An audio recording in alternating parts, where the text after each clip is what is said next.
This is really great that we've got so many people who came out to this. You know, we kind of put this together thinking, well, it'd be nice to get, you know, people who are using Holganix together to just talk about Holganix and you know, hear what people's, you know, how they've used it and been successful. Maybe if there's any challenges, we'd like to hear that too.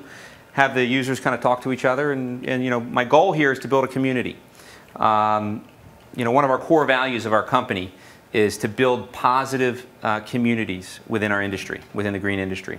And when I say a positive community, I'm talking about you know, us to the end user, as well as us with our distributor partners to the end user. So it's kind of a three-way partnership. We've got Advanced here, and they're a distributor in Ohio and Indiana, for those of you who don't know, and a great partner for us. And then we have clients who buy from Advanced, who we consider our partners as well. So to us, it's about building a community.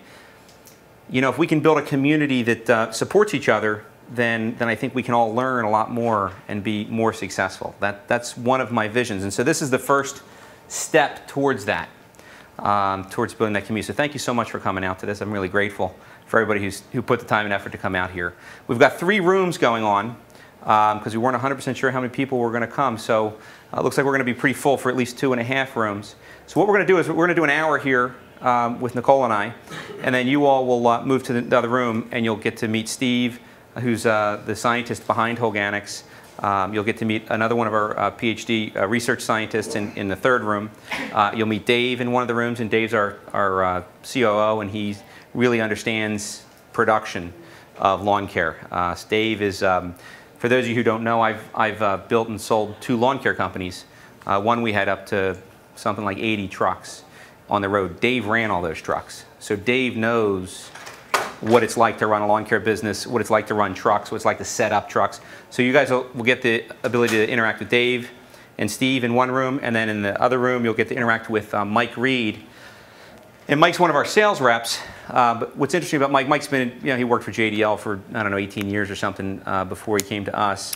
Mike's got a lot of success stories because Mike's the guy, of all of our reps, Mike really works a lot in the field with the clients and helping them beyond just selling them some product.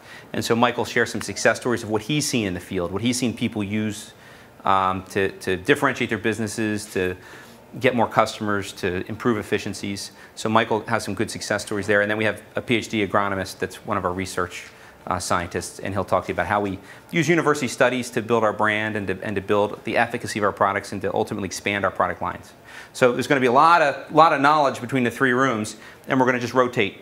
And we have, you know, refreshments in each room, and so feel free to help yourself. And as well, you know, we'll have a break in between each session. And you know, the goal here is that you all be able to talk to each other and say, hey, where are you from, and what have you done with Holganix? And you know, maybe there's a couple people here who aren't even using Holganix. I know there's a few people who are still looking and thinking about. Maybe you can talk to some people who are using it or what have you. So we really want to build that community. Probably should have turned my internet off, but that's okay. We're going to have to hear it ding from time to time. Before I get started, I want to show a video, just a quick video. And you know, I mean, any entrepreneur, and I know a lot of the people in this room are entrepreneurs just because I know a lot of you own your own business. Any entrepreneur, to me, I think respects the heck out of Steve Jobs and what he did. And you know, we can say he was a nice guy, or maybe he wasn't such a nice guy, depending on what you take from his book. But he changed the world, and he created the highest market cap of any company in the world, selling, you know, computers, which are really commodities. So it's pretty interesting to me. So I'd like you to just watch this video, and I want you to just think about our industry.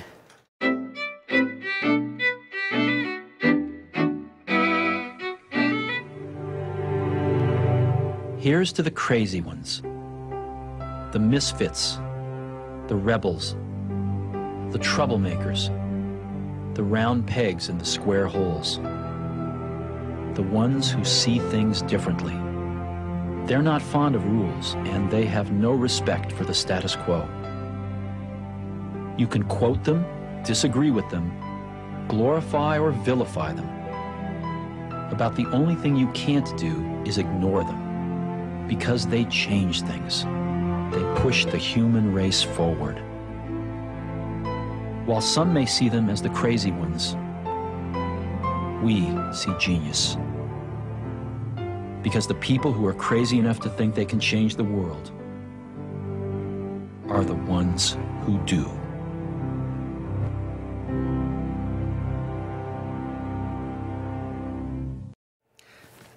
So that was an Apple. That was a version of an Apple commercial they showed on the Super Bowl back in '98 or something like that when Steve retook the helm. And I just think that's such a great commercial. And if you think about just being an entrepreneur, forget about whether we're in the green industry, forget about whether we're using bionutrition or anything else, but just being an entrepreneur and starting your own company and trying to create value in your marketplace by doing something slightly differently than what your competition's doing. I mean, at the end of the day, let's face it, if you're doing exactly the same thing as TruGreen is in your competition, and I don't mean to pick on TruGreen, it's just somebody we all know. If you're doing exactly the same thing that TruGreen's doing in your marketplace, there really isn't a purpose for you necessarily. The reason you're in business is because you do something slightly different than the TruGreens of the world or whoever your biggest competitor is. And so at some level, everybody in this room is thinking different. And at some level, everybody in this room is impacting their part of the world in some way by offering good services where we really care about the customers, we care about the turf, we care about what's happening, and we do things maybe a little different than maybe some of our competition. So we are changing the world in a little way. Any entrepreneur does. That's their job. Their job is to create value by making products and services that are better, cheaper, safer, more convenient, somehow add value to their clients' lives in a way that their competition isn't doing. And so hats off to everybody here who's doing that.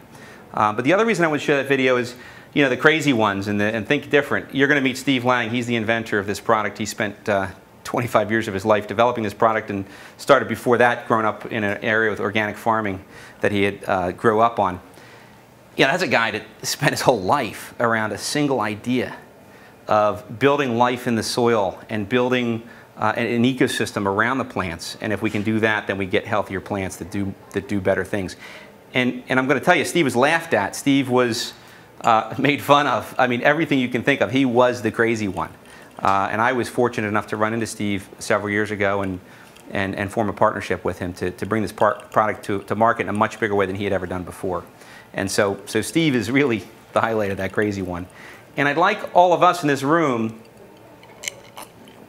to just have an open mind for the next 3 hours or whatever we're here together and just think about, is there more than one way for us to do what we're trying to do? I mean, at the end of the day, I think everybody here is in the business of creating green, weed-free lawns and healthy trees and shrubs. Are there more than one ways to achieve that? And is it possible there's a way to achieve that maybe we haven't done in a big way before? Every business model, every technology, eventually, what was an innovation or what was ahead of its time eventually becomes a commodity. And I think at some level, our industry has suffered some commoditization of products and services. And I think that if we can think about bionutrition, and I'm going to talk about bionutrition, and certainly I'm the CEO of Holganix, so when I say bionutrition, I want you to think about Holganix. But I want you to think about other forms of bionutrition, and that's okay with me. I just want you to think differently, and I want you to think about the concept of not just feeding the plant, but feeding the biology in and around the plant, and what could happen if we could do that well. So let's move on to sort of just give you kind of a macro of what my vision is for Holganix and for this community that we're trying to build. So as I said before, I've built and sold 2 lawn care companies in my lifetime. My first job was working for TruGreen. I started working for TruGreen when I was 12 years old. All I've ever done is lawn care. Okay, I don't know anything else. I love the green industry. I love lawn care. I love what we do for a living. I just can't think of anything else that could give me the quality of life that I've had and the adventures that I've had and the people I've gotten to meet than this industry. I just think it's a wonderful industry. So I respect the heck out of the green industry. And one of my visions is to create, I believe our industry is got some challenges. And one of my visions is to create sustainability of our industry. So you hear about sustainability, you hear about environmental impact, you hear about earth-friendly, what have you, organics.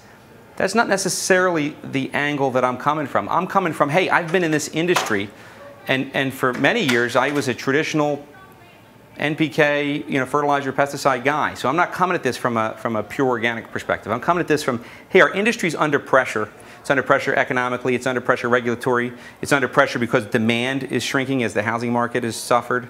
It's under pressure in many different ways.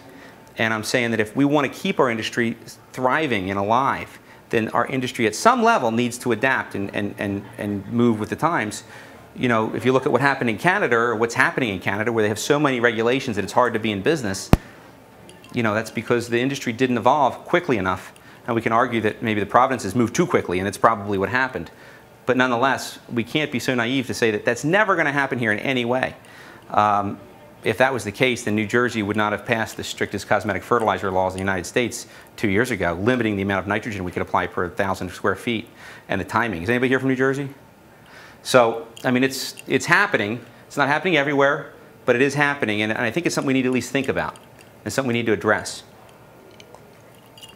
When I found this product, I actually became, it was a different version of Holganix. I'd say Holganix is, 4.0 version today. The product that I had was 1.0 version several years ago with my last business. I ran into Steve, the inventor, and became a customer of the product.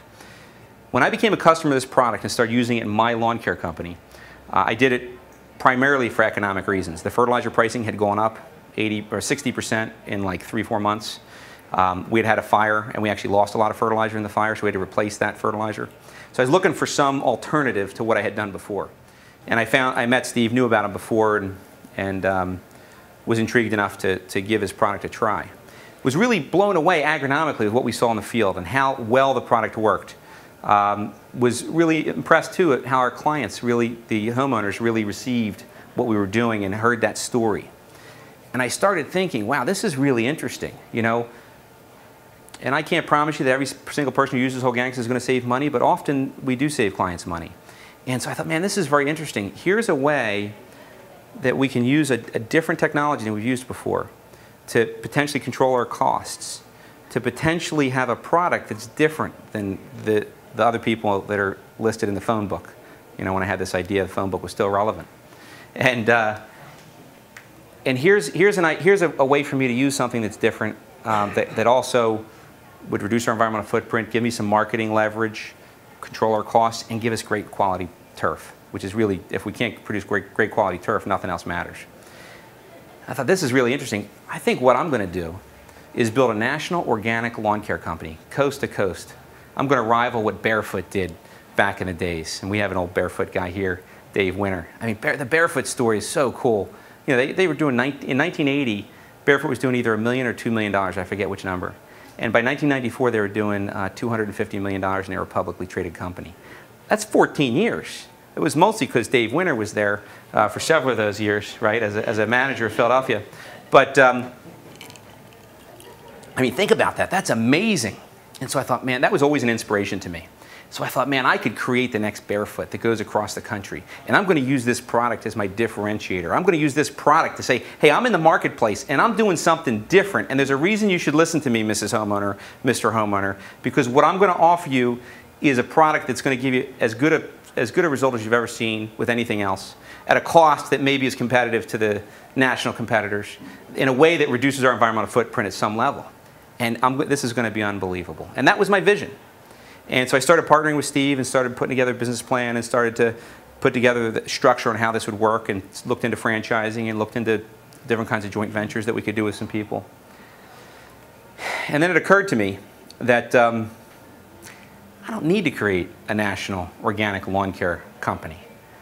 What I need to do is make sure this product is as good as it can possibly be. And, you know, I had limited resources. I couldn't spend it on everything. So I decided to focus my resources on the product, on building our capacity in our plant, on building our research so that we could really prove our product out, tweaking our formulas so that we can get better concentrations, better usability, more consistency. Because at the end of the day, there's already a network of high-quality lawn care companies in every city in America.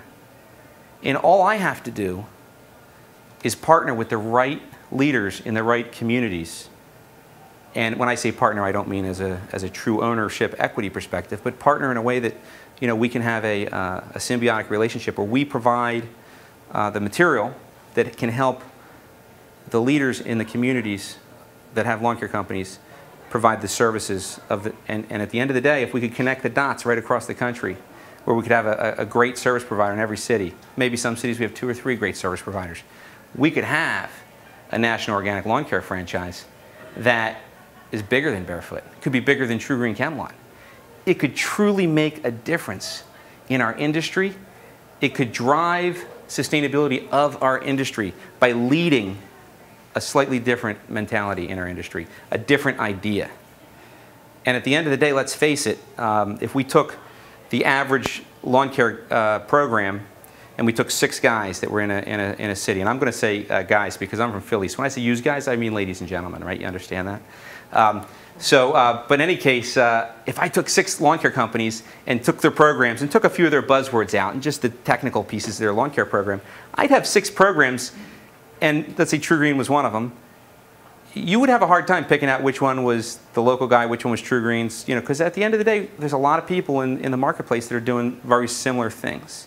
And so what's the reason that somebody's going to buy your services over somebody else's? And I understand they're going to buy it because you guys care about your customers. They're going to buy it because you're going to do a better job. And that's absolutely true, and that's why you're in business. But what else can you do to stand apart? And I think bionutrition has a piece of that. So that's part of my vision. So I believe that this is the beginning. What you see here, this little group of, you know, whatever it's going to be, 75, 80 people, is the beginning of this nationwide lawn care network of people that are using bionutritional products that the only reason they're using them is because they're giving them good results and helping them get more business at a cost-effective way. Not because there's a contract, not because they have to. I don't want anybody to do business with me for any reason other than the fact that we're creating value in their businesses. But if I do, if we can create a company and a product that does create value in your businesses, then we will have that network of people, and we could have $1 billion worth of revenue combined. And maybe that's relevant to you, maybe that's inspiring to you, maybe it's not. But that's my vision, and it's inspiring to me. It's one of the reasons why I'm doing this. So I sold my lawn care company, which we had around 80 trucks on the road. We sold that to True Green ChemLawn. We took that money, and that was what we used to develop this product to the next level. And that's where we are today. And so this community is really important to me, and fostering this community is really important to me. And thank you for everybody that's part of that community that's using the product today, for ATS who helps distribute our product, and all the guys that help communicate this vision and this concept. And so I hope that's not too kind of airy-fairy and idealistic, but I want you to understand where I'm coming from and what this is all about, to me anyway. And for you guys, it can just be about controlling costs. It can just be about creating better plants. It can just be about having something different that you can put on your brochure so people think differently about your business. But we want to help you as much as we can to develop your ideas and your businesses in your marketplace. We want to be a resource for you any way that we can. And I can't promise you we can do everything, but if there's a way that we can help you, we want to be valuable.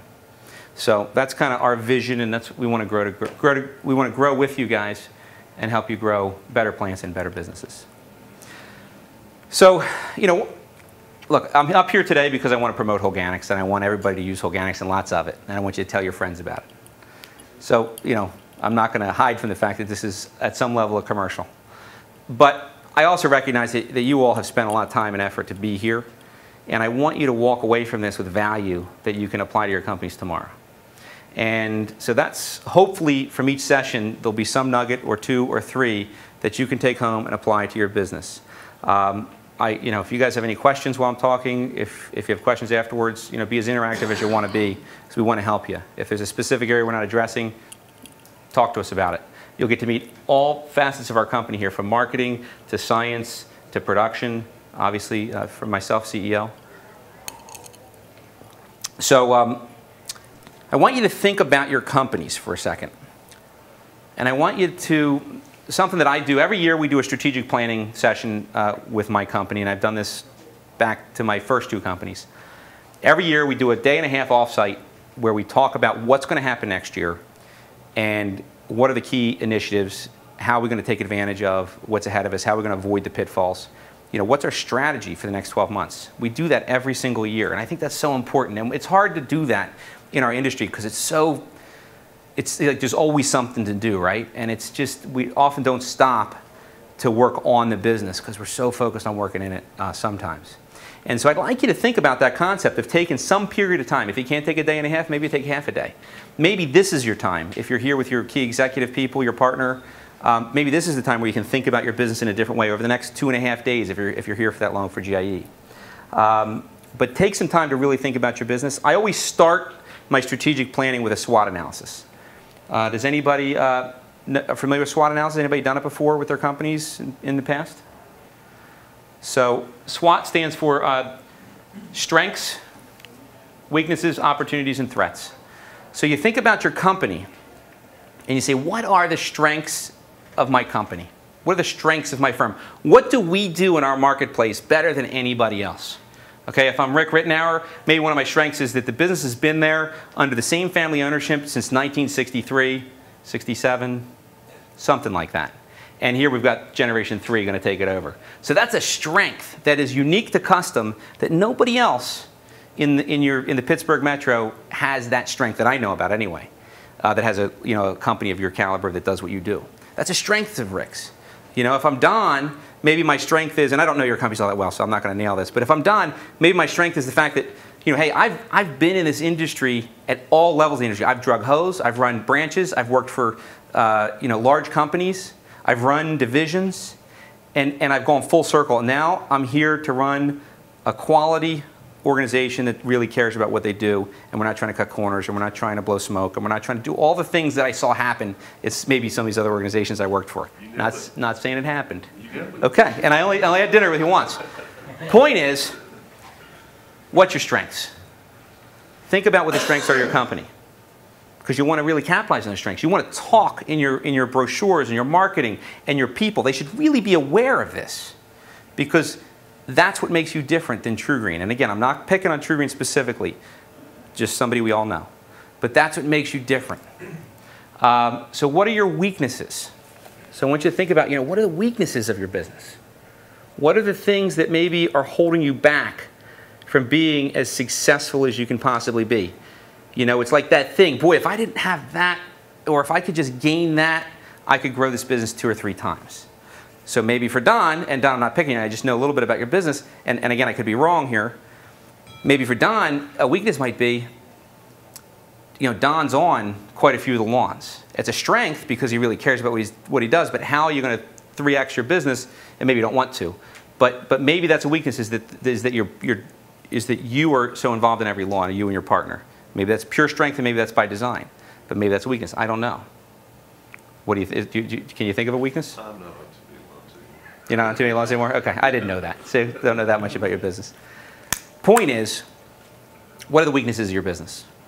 I can tell you that in my last business, one of the weaknesses was we grew too fast. And we did not do great service all the time. That business, we went 2 million, 5 million, 8 million, 10 million. That was our growth. Okay? And that was amazing, and that was awesome. But that was also full of massive headaches. Okay? I would not recommend that to anybody. If I had to go back and do it over, I would have grown at least half of that rate. Because at the end of the day, we were scrambling every week to hire technicians, train technicians, and put them out in the lawns and pray they did a good job. And when they didn't, we had to say, geez, can we fire this guy? We better replace him first, because how are we going to get round 1 done? And so that was a weakness of our company. We were a great marketing company. And my first company, by the way, we grew much over 11 years. We grew to $2 million. We had great service. We knew everybody's name. We knew their dog's name. We knew their birthdays. That was the company you were really proud to own, because it did great service, like a lot of the companies in this room. Second company, we were proud to own because it was a great marketing company, but at the end of the day, we were challenged. And there were years that we were proud to own the company from a service perspective, and there were years that we were pulling our hair out saying, what the heck are we going to do? My point is, if you don't address your weaknesses, you're going to go out of business. You got to understand them, you got to address them, and deal with them. And then your opportunities. What are the opportunities that you have in your firm because of what's happening with maybe something you're very good at? Maybe it's happening to something that's locally. For example, if I was in New Jersey right now, I could look at the legislation that's been passed that's limiting the amount of nitrogen I can apply and when I can apply it. I can look at that as a threat. I can also look at it as an opportunity, because it's an opportunity for me to change what I talk about to match these regulations, even though they kind of suck and we don't want regulations. If they come up in front of us, how can we deal with them in a way that's opportunistic? I hope you think Holganix is an opportunity for you guys, because it's not, I'm not promising you that there's not, several people in your marketplace that are going to be using Holganix, but I can promise you that not everybody in your marketplace is going to be using Holganix, but everybody in your marketplace will be using some version of NPK, with traditional weed controls. So at the end of the day, maybe Holganix is an opportunity, but maybe there's something else that's an opportunity. Maybe it's because you have some great technician that's ready to move to the next level and open another branch. Maybe you just had a Boeing open up in your, expand operations in your city, and so there's a lot of economic development. So, opportunities. What are the opportunities in your organization? And then the last one is, what are the threats? So a weakness is something that you're living today. A threat is something that's off in the future that could hurt you down the road. And you got to be aware of these threats. And so what is a threat in your organization that could slow your growth down, that could impact your business in a negative way? Be aware of those threats and try to plan so that they don't hit you over the head. We can look at this for our companies, this SWOT analysis, but we can also back up and we can say, what if we did a SWOT analysis on the industry, on the green industry? Can anybody think of a threat that could impact us in a negative way? Legislation. Legislation, perfect, Dave. And there's no legislation active in Ohio right now that's impacting you, is there? Or is there? No. Well, no, citywide though there is. Like there's something happening in Cleveland. Yeah. Around the lake there. So, it's not a disaster, but you could see it could be a disaster very quickly, and you look at what happened with Canada. Dave, can you refresh my memory? What did urea pricing do last year? It went from what to what? Do you know off the top of your head? No. Does anybody know? Well, it went from 400 to 6.25, and it's back down a bit. Yeah. Do you think the high was 6.25? What was it, Rick? It was up around 8. Yeah, 800. So, if you think about that, that's a threat every year. We don't know what we're going to pay for fertilizer, right? I mean, if you're putting down 10 truckloads of fertilizer, and it could cost, and I'm making these numbers up, $12 a bag, or it could cost $18 a bag. For the same square footage, that's a challenge. That's a threat. How are you going to deal with that? Because your customers today, they want $57 per treatment, and come June, your urea price goes up. Can you charge them $68? I mean, I guess you could do some sort of a surcharge, but typically I've not seen anybody do that. So that's a big threat in our industry, I believe, and I believe it's going to be consistent. As I've seen this, if you look at a graph, it's kind of like fuel. Fuel kind of goes up to new highs, and then it settles down to some number we can kind of tolerate that we would have thrown up on 2 years ago. But now we're like, okay, God, that's okay. I could deal with 350, And then all of a sudden it goes up to 475, and then we're like, oh my God, how am I going to 475? And then it settles back down to like 4. And you're like, well, 4 is better than 5. I thought we were going to hit 5. And next thing, it's going to be $5. And if you look at the trend of the fertilizer pricing, I can't promise this is going to happen, but if you look at the last 5 years, in general, it's going up and down. But it's going in a general upward fashion. And there's a lot of reasons for that. Corn and ethanol is putting a lot of pressure on fertilizer, because the corn farmers are getting paid more than ever to grow corn, because the ethanol is taking up the supply. China and India are coming online, and they're using more raw materials than ever in order to grow the crops that their people demand. And so no matter what's happening, the raw materials involved with making fertilizer are going to have more and more pressure on them from a demand perspective. And so unless we can get more efficient about using them, it's going to be a challenge. And then we talked about regulation, and then you've got this growing green movement, the new generation of people that are the 20-something-ers. Not a lot of them in this room, but I could tell you, my daughters, I have two 20-something-er daughters, and they have a whole different perspective. They yell at me when I throw a can in the trash can. They go and pick it out of the trash can and put it in a recycling bin. It's a different generation with different demands, and we got to deal with them in our industry. So think about the threats of our industry. Think about the threats of your companies. But even if you don't think about bionutrition at all, just do this SWOT analysis with your company. I think it's an invaluable tool to think about the things you want to take advantage of over the next several years. So how can we improve agronomics and economics? That's kind of the title that I had here today. And I'll just go through this very quickly.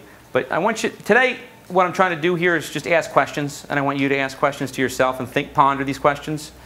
And if you can answer them with Holganix and bionutrition, hey, that's great, let's high five. But if you can answer them in another way, it was still worth being here today.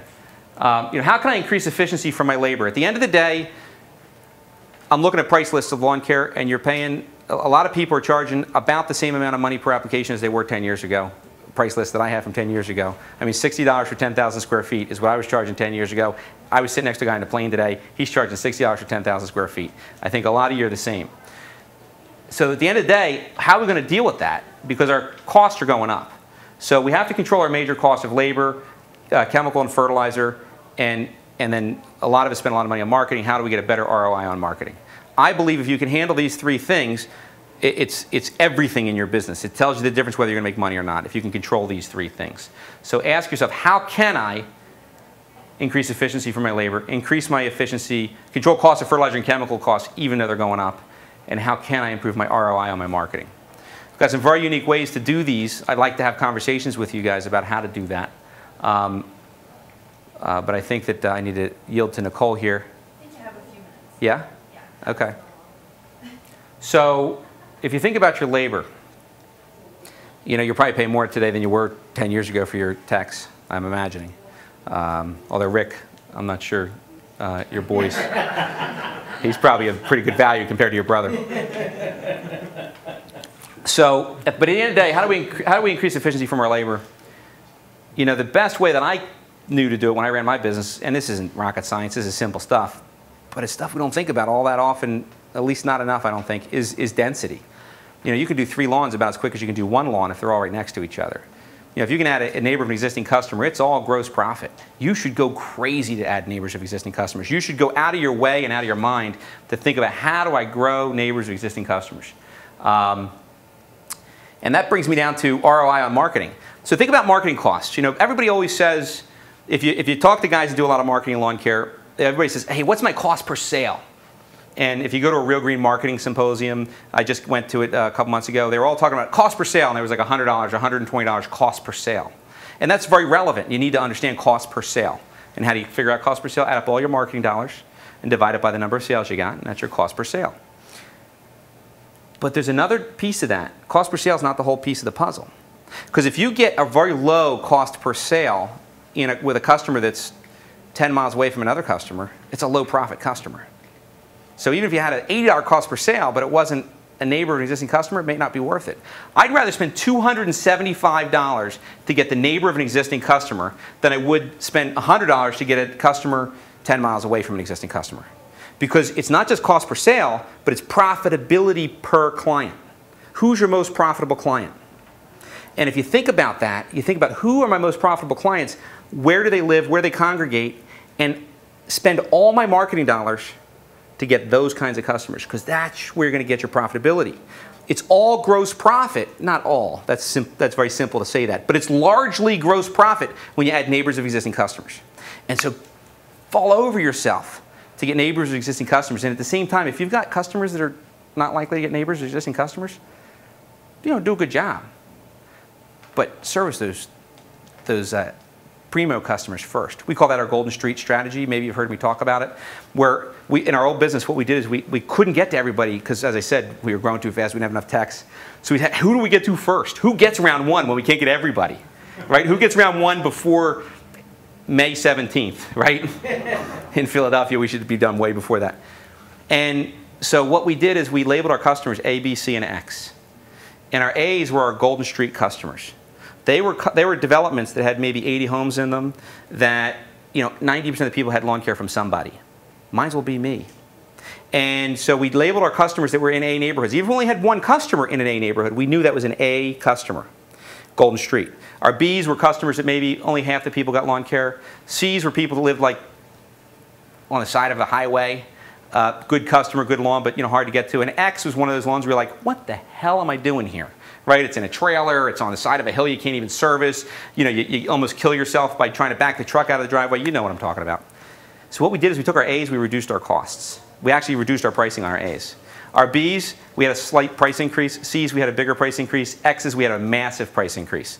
What are they going to do, cancel? We can't get to them anyway. And if they do stay on the board, we'll do a good job. But the A's, they got a price decrease. We took all our marketing dollars and we built databases around A neighborhoods. We took all the streets and all the names of people on those, and we spent all of our money on those A developments, and we built density. That built profitability. if we had 3 phone calls, or let's say April 15th when all the dandelions pop, and everybody calls you the same day, it's the day that you hate being a lawn care guy, you're like, oh my God, if that phone rings one more time, I'm going to break it in half. And I used to break a phone every single year on this day. Really, I did. Who do you get to first? Who do you go spray those weeds for first? Well, if you got an A, a B, and a C, and you can't get to everybody, you go get the A's first. Then you get the B's, and then you get the C's. I mean, this is common sense. If you had 50 customers, you would do this automatically. But when you get 1,000 or 2,000 or 5,000 customers, you can't do this. You can't expect your people to do this. And you know, by the way, our C's and our X's, we didn't do service calls. We said, we'll get you on the next app. And if you don't like it, you cancel. We didn't say it like that. We said it very nicely, and we tried to keep them. But at the end of the day, A's, we tried to do the service call the same day. So we tried to make sure we were a household name in those A neighborhoods. That's how you get a better return on your marketing. Go for profitable clients. That's how you increase your labor, increase your density. Think about who you're getting and why you're getting them. And then how can you control your fertilizer and chemical costs, the right equipment. Obviously, you know, our whole thing is that we help improve efficiency of fertilizers and chemicals. So using a bionutritional product can help you control fertilizer and chemical costs. You know, if you're accurate with your applications, if you're not putting a bunch of fertilizer all over the streets and the parking lots, you know, that's certainly not valuable. If you can, you know, we even have customers, we'll learn when you get into Dave's presentation, that separate where they put pre-emergence. They don't put pre-emergence down on real shady lawns. That's a savings. Why bother? It's not really beneficial. In fact, it's hurtful to some of the fescues. So how can you control your chemical and fertilizer costs? You'll learn more about that as you go through the rest of the sessions. And just kind of close this off with, how can you be remarkable? You know, I love the book, The Purple Cow. It's written by Seth Godin. It's a marketing book. If I've done a sales pitch, you've probably heard me talk about it. It talks about, at the end of the day, we do all the marketing in the world, but if we're marketing black and white cows or white and black cows, it doesn't matter what kind of headline we have. It doesn't matter what kind of offer we have. It doesn't matter how loud we yell it. It's just a black and white cow, who cares? But if we were marketing a purple cow, even mediocre marketing would work well. And so a purple cow is remarkable. And what does that mean? To be remarkable means worth making a remark about. So what I'd like you to think about is, how can you make your firms remarkable in your marketplaces? And obviously, you know, I believe Holganix can help you do that, but there's a lot of other ways you can do that as well. How can you be remarkable? How can you make it so that your business stands apart, so that even mediocre marketing gets a great response, because it's worth talking about?